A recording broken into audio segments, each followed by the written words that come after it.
सनत देशमुख हैं। सनत देशमुख के लिए जोरदार ताली बजाएंगे।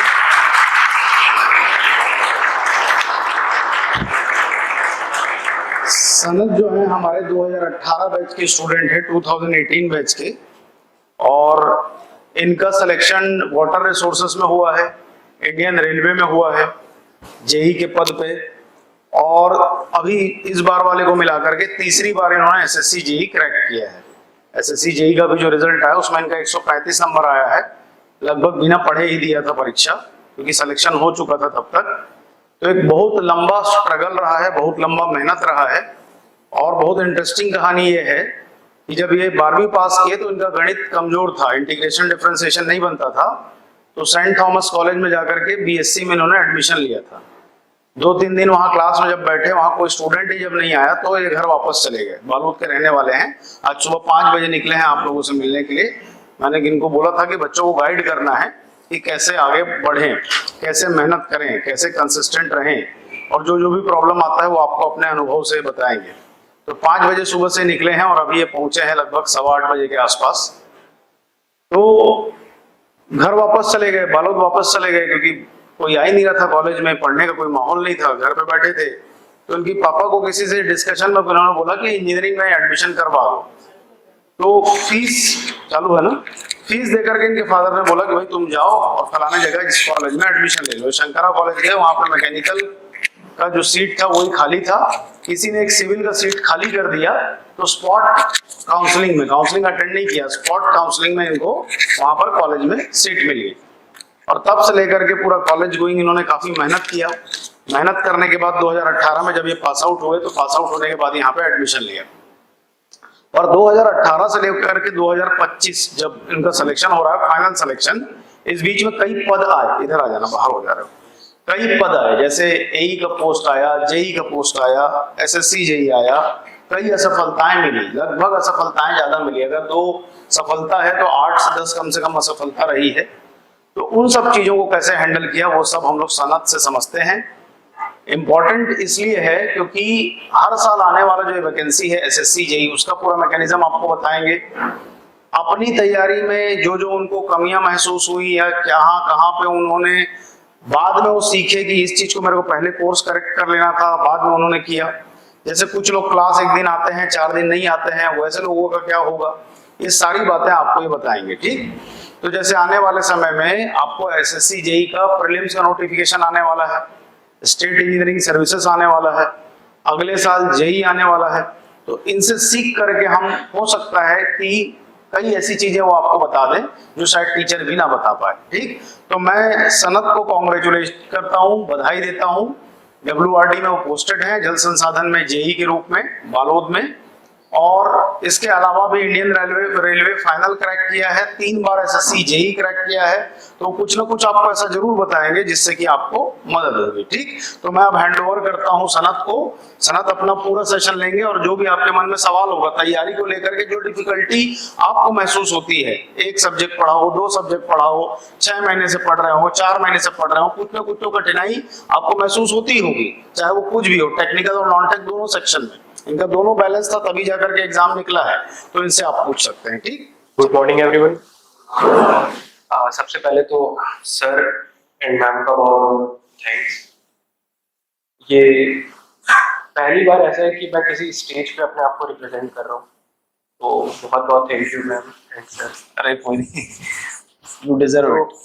मेरी जर्नी शुरू होती 2019 से, जब मैंने पहला सर का क्लास ज्वाइन किया। मैं यहीं पे बैठता था, आप लोगों के बीच से ही आया हूँ, 3rd रो 4th रो पे बैठा करता था। तब मैम की ना सब्जेक्ट वाइज डिटेल क्लास चलती थी, तब मैंने स्टार्ट किया था। और साथ साथ फिर सर ने बताया कि नॉन टेक भी बहुत इक्वली इम्पोर्टेंट है, तो नॉन टेक भी मैं ज्वाइन कर लिया था। और ज्वाइन करते करते जोर से बोलना है, थोड़ा जोर से।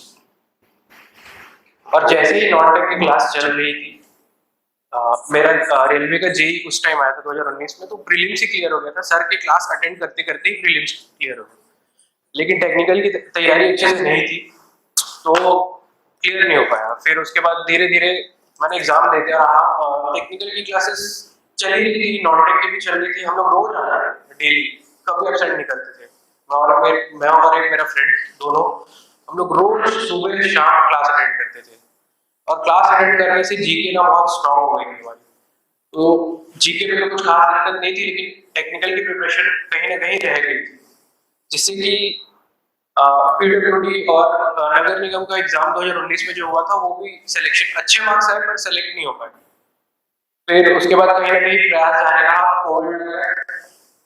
फिर उसके बाद ऐसा लगा कि सेंट्रल की ओर देखते हैं, यहाँ पे तो वैकेंसीज नहीं थी। तो फिर उसके बाद एसएससी जेईई के ऊपर ध्यान है कि हर साल आगे तो इसको ट्राई कर सकते हैं। फिर क्या हुआ कि मैंने तैयारी किया, लेकिन चश्मे वाली फोटो की वजह से मेरा फॉर्म रिजेक्ट हो गया उस साल, और मैं अच्छा खासा तैयार था लेकिन नहीं हो पाया किसी वजह से।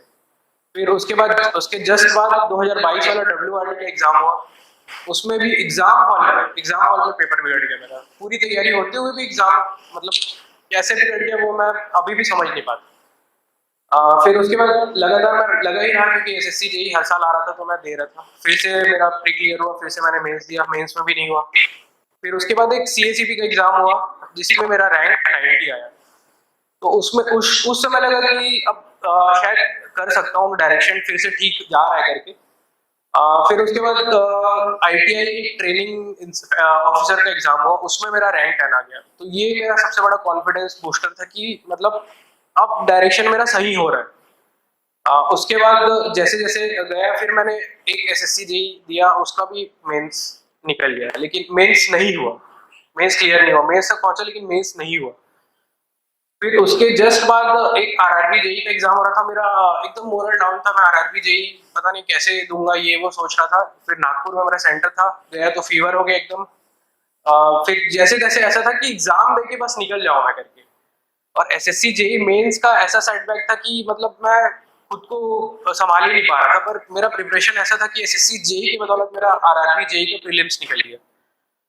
उसके चलता रहा। फिर एसएस आरआरबी जेईई का मेंस हुआ 2025 में, और वो मेरा क्लियर हो गया।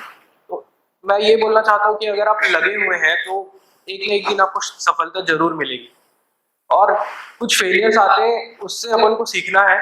जो जो गलती हो रही है वो अपन अगर उसको सुधारते हुए आगे जाए तो एक न एक दिन अपन सफल हो सकते हैं।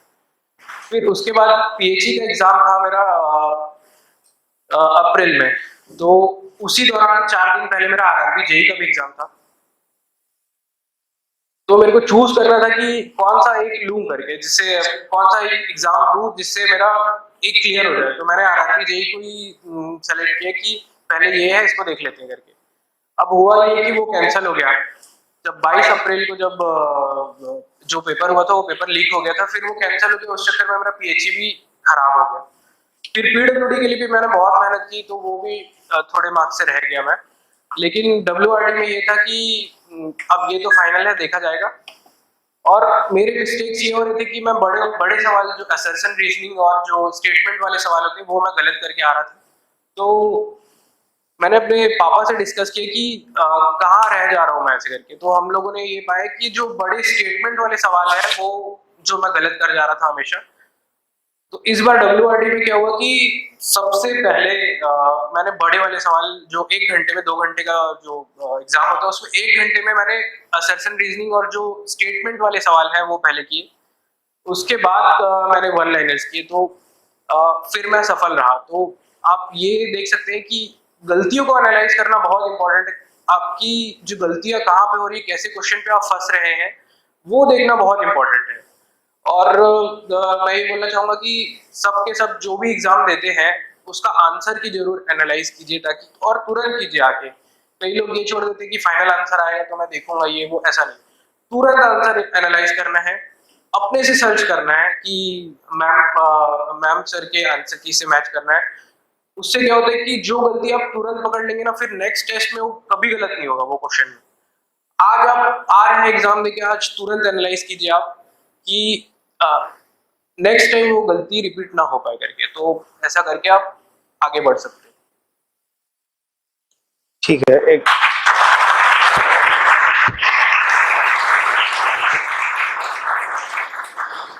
इनके बोलने का मतलब ये है, इसको समझना है बात को, कि अगर आप आज गलती करके आ रहे हैं तो गलती अगर तुरंत आइडेंटिफाई करोगे तो सवाल दिमाग में रहेगा और उसकी गलती भी दिमाग में रहेगी, उसका करेक्ट सॉल्यूशन भी आपके दिमाग में आ जाएगा। उसको 15 दिन बाद, 1 महीने के बाद देखेंगे तो सवाल आपके दिमाग से थोड़ा सा धुंधला हो जाएगा, आप उसको लेकर के उतने ज्यादा सीरियस नहीं रहेंगे, ठीक है यार देख लेंगे वाला मोड में जब आ जाओगे तो ताजा ताजा अगर आप गलती का करेक्शन कर लेते हैं तो उसका थ्रूपुट लंबा रहेगा। अब एसएससी जेईई के स्ट्रक्चर पे, अच्छा क्लासरूम प्रोग्राम में आपको क्या मदद मिला, टेक्निकल नॉन टेक से आपको क्या मदद मिला, और नॉन टेक टेक्निकल बैलेंस, जैसे बहुत सारे बच्चे क्या कर रहे हैं, कुछ टेक्निकल को लेकर के सीरियस रहते हैं, कुछ नॉन टेक को लेकर के सीरियस रहते हैं। ये पहली बार मैं सरप्राइजिंग देख रहा हूँ कि टेक्निकल को लेकर के लोग इतना लीनियंट हैं कि क्लास गोल मारते हैं। आप लोगों की क्लास में आप लोग सामने जगह के लिए सुबह यस सर, सुबह आ जाते थे, लगभग ये लोग आ जाते थे, पहले आ जाते थे। 1-1.5 घंटे पहले आके बैठते थे सामने। ठीक, तो अब तो ऐसा कोई फाइट इनके मन में दिखता नहीं है, लेकिन ये बात इनको समझाना है कि क्लास आना कितना इंपॉर्टेंट है और नॉन टेक कितना इंपॉर्टेंट है, ये भी बताना है। नॉन टेक तो ऐसा है कि अगर आप पढ़ रहे हैं सर की क्लास से, तो सर 50% तो पूरा क्लास में फर्स्ट क्लास में ही समझा देते हैं, और अगर आप घर जाके एक बार आप रिपीट कर रहे हैं उसको तो फिर शायद आप बोलोगे भी नहीं कभी आप जो सर पढ़ाए हो।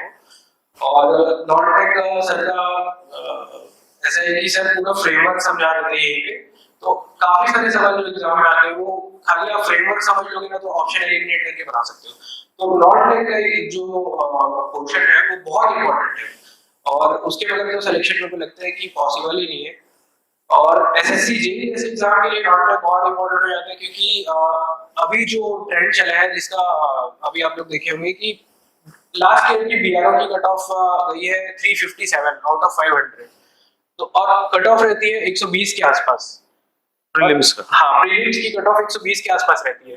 तो अगर आप नॉन टेक में स्कोर नहीं कर रहे हैं, सिर्फ टेक्निकल के बेसिस पे कट ऑफ अगर नॉर्मली क्लियर कर पा रहे हैं, तो मेंस में बहुत डिफिकल्ट हो जाता है कि फाइनल सिलेक्शन लेने के लिए। तो नॉन टेक थोड़ा सा, हाँ नहीं ठीक है ना, बता देता हूँ, आप बोलते जाओ मैं बताते जाता हूँ, है ना। हाँ थोड़ा सा इधर पास आ जाना। इनके बोलने का मतलब ये है, प्रीलिम्स 200 नंबर का होता है सनद, यस सर, ठीक, आप थोड़ा सा पीसी में कैमरे के फ्रेम में रहना। मेंस होता है 300 नंबर, यस सर, और सबसे अंतिम डिपार्टमेंट मान लो बीआरओ, तो ये 375, ये फाइनल कट ऑफ गया है। प्री का नंबर भी जुड़ता है, मेंस का भी नंबर जुड़ता है। अब यहाँ पे अगर यहाँ पर 125 का क्वालिफाइंग गया और आपने 125 से ही प्री को निकाला, ठीक, तो अब 375 में आपको कितना लाना पड़ेगा, 250, ठीक, 250। तो 300 में आपको यहाँ पर मेहनत बहुत ज्यादा करना पड़ेगा, ठीक। आपको ऐसा लग रहा है, लेकिन यहाँ लगभग आपको एक्यूरेसी लेकर के चलना पड़ेगा 82 से लेकर के 83% का, वो किसी भी एग्जाम में बहुत कठिन होता है। अब यहाँ पर जब आपका टेक और नॉन टेक, टेक का है 100 सवाल, नॉन टेक का है 100 सवाल, जिसमें कि मेंटल एबिलिटी एंड रीजनिंग है, मेंटल एबिलिटी नहीं है, क्या है, रीजनिंग है, और है आपका जीएस, और ये 100 क्वेश्चन क्या है आपका, सिविल इंजीनियरिंग। अगर आपने इस 125 के कट ऑफ की जगह जस्ट कट ऑफ क्रॉस करने की बजाय इसको आपने 150 तक खींच दिया, तो यहां मान के चलो आपको कितना लाना पड़ेगा, 250 नहीं लाना पड़ेगा, कितना लाना पड़ेगा, 225। आपके सिलेक्शन के चांसेस क्या हो जाएंगे, बढ़ जाएंगे। तो ये बड़ा इंपॉर्टेंट स्टेज है। यहाँ आपको केवल कट ऑफ क्लियर नहीं करना है एसएससी जेईई में, यहाँ पे आपको स्कोर करना है, यहाँ पे आपको क्या करना है, स्कोर करना है। ठीक समझाया हूँ ना? ठीक। जो भी एसएससी जेईई मेंस दे रहे हैं उनको मैं ये बोलना चाहूंगा कि जो प्रीलिम्स का अभी क्वेश्चन पेपर था जो 4 शिफ्ट में हुआ है, सब वो एक एक क्वेश्चन को एनालाइज करेंगे सब, और सारे ऑप्शंस के आसपास या जो क्वेश्चन आए हैं जिस टॉपिक से उसके आसपास को अच्छे से करके जाएंगे। इससे क्या है, अच्छा मतलब बेनिफिट मिलेगा आप लोगों को, और बाकी तो आप ऑल द बेस्ट सबको। अच्छा, ये इसमें कोई परमार करके किताब आती है ना जीएस वाले के लिए, जो जीएस का रैंडम क्वेश्चन पूछा जाता है, परमार करके कोई किताब है। बाकी टेक्निकल में तो आपको जो आप फॉलो करते हैं एसएससी जेईई के लिए, मैडम का किताब गेट ईएस क्लासरूम प्रोग्राम में टेक्निकल का इंपॉर्टेंस बता दो। यस सर, टेक्निकल का ऐसा है कि टेक्निकल के क्लासेस तो मोर देन सफिशिएंट है आप अगर आप नोट्स फॉलो कर रहे हैं तो, और बाकी मैम तो बहुत सारी चीजें याद करवा देती है यही क्लास में, और अगर घर जाके थोड़ा सा एफर्ट किया जाए तो मोर देन इनफ कर सकते हैं आप। ठीक, किसी को कोई सवाल है?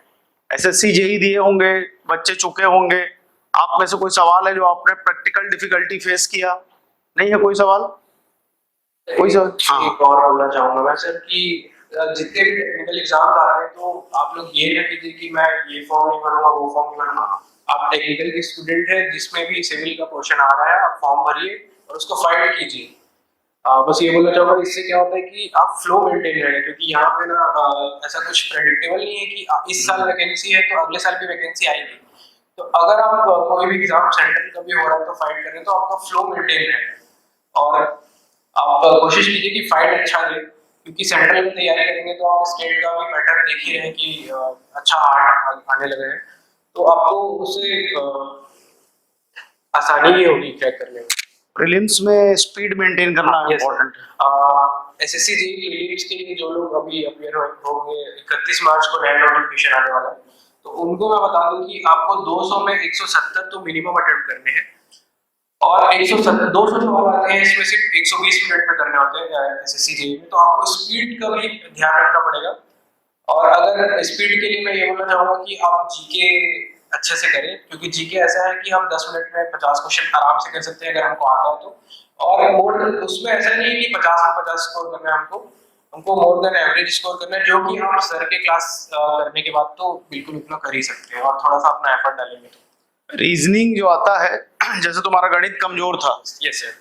ये सब मैथ्स में के स्टूडेंट हैं, लेकिन रीजनिंग गणित को लेके ज्यादा घबराते हैं। Yes sir. तो रीजनिंग में खुद की प्रैक्टिस कितनी मैटर करती है, ये बताओ। हाँ, रीजनिंग में थोड़ा सा अगर अपन प्रैक्टिस करेंगे उसको तो वो हो जाता है, 50 में 45 प्लस आप स्कोर कर सकते हो, इजी कर सकते हो। और रीजनिंग ऐसा है कि वो एक बार आप सीख गए तो आप कभी गलत नहीं करेंगे।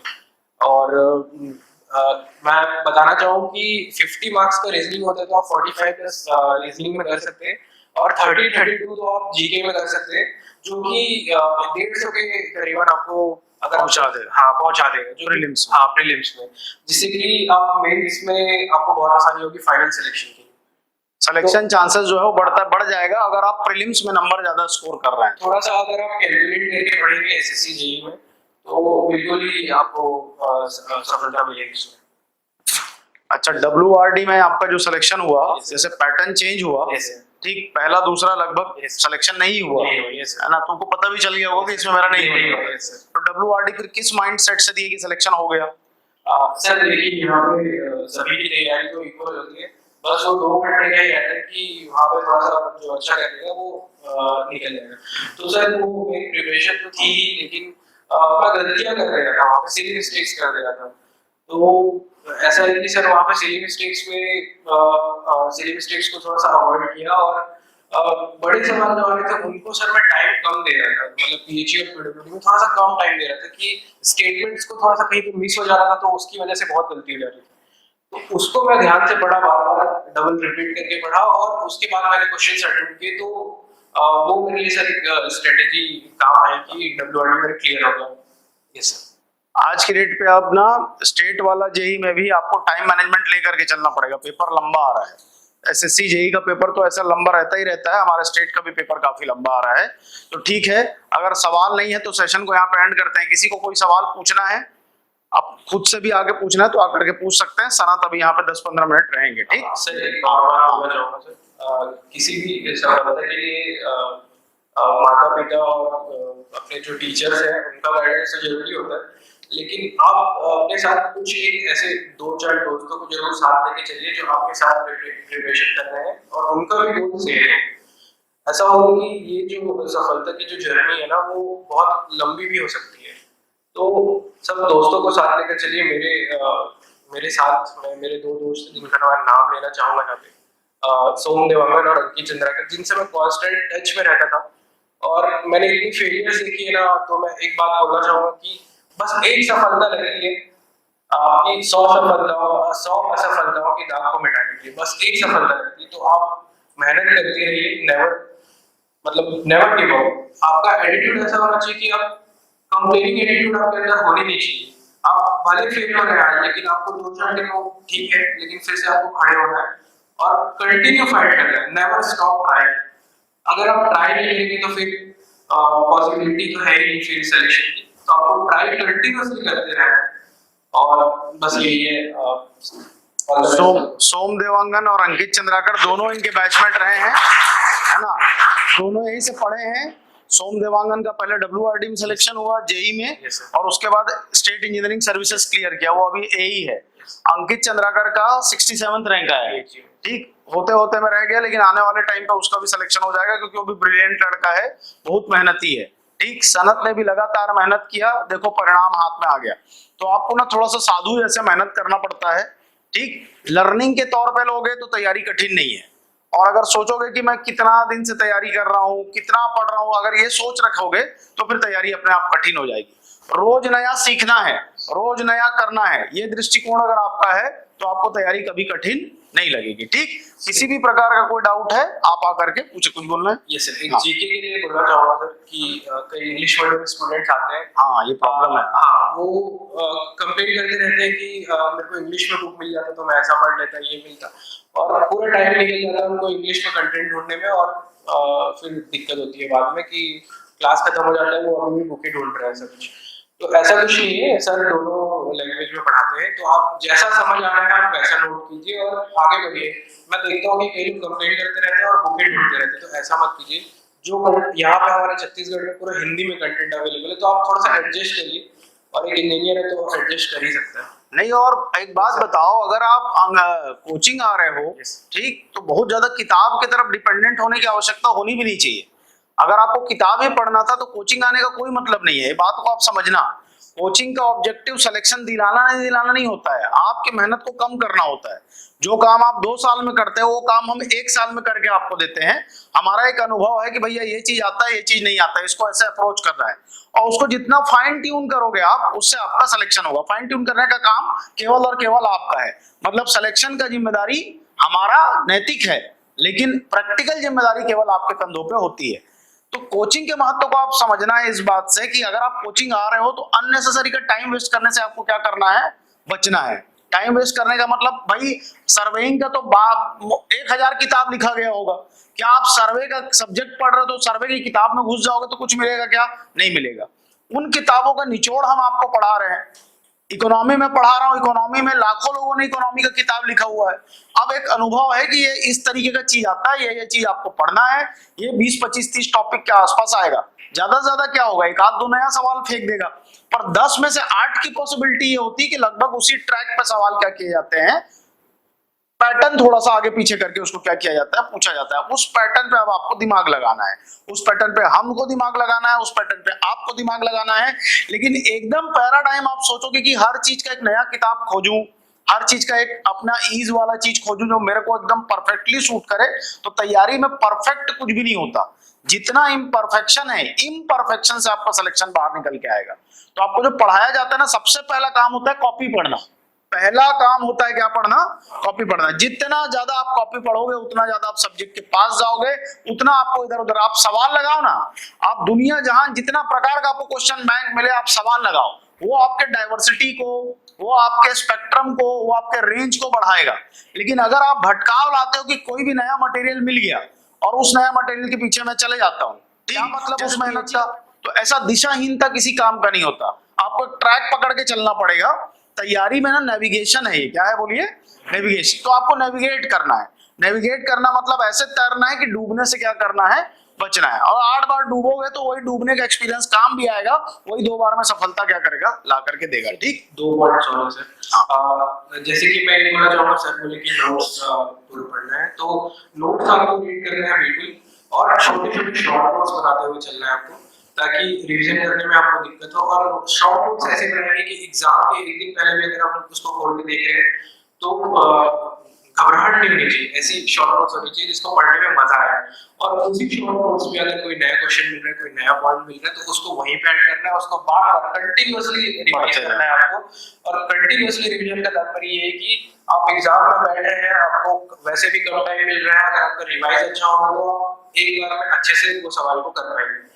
ये है। और एक दूसरा बात मैं बोलना चाहूंगा कि काफी जो वन टाइमर्स होंगे, जो अभी पहली बार एग्जाम दे रहे होंगे, तो सेंटर पे लिखते हैं अपन, बहुत लोग एग्जाम दे रहे हैं, यहाँ पे भी बहुत लोग एग्जाम दे रहे हैं, तो मैं उनको यही बोलना चाहूंगा कि आपका जो आप जिनसे कॉम्पीट कर रहे हैं, आपका रियल कॉम्पिटिशन ना आपके खुद से है। आपको खुद अपने आप को मेंटेन करना है कि मैं कैसे मिस्टेक नहीं करूं, कैसे मिस्टेक्स अवॉइड करूं। बाकी लोगों से कोई मतलब नहीं है कि कितने लोग एग्जाम दे रहे हैं, कितने लोग अपीयर हो रहे हैं। आपको अपने ऊपर कंट्रोल करना है, आपको खुद से कॉम्पीट करना है कि सिली मिस्टेक्स कैसे अवॉइड करें, और सिली मिस्टेक्स और अपने मिस्टेक्स को अवॉइड करके आप मेरिट में आ सकते हैं। तो ये मेरा सर बोलना था लास्ट में, और थैंक यू।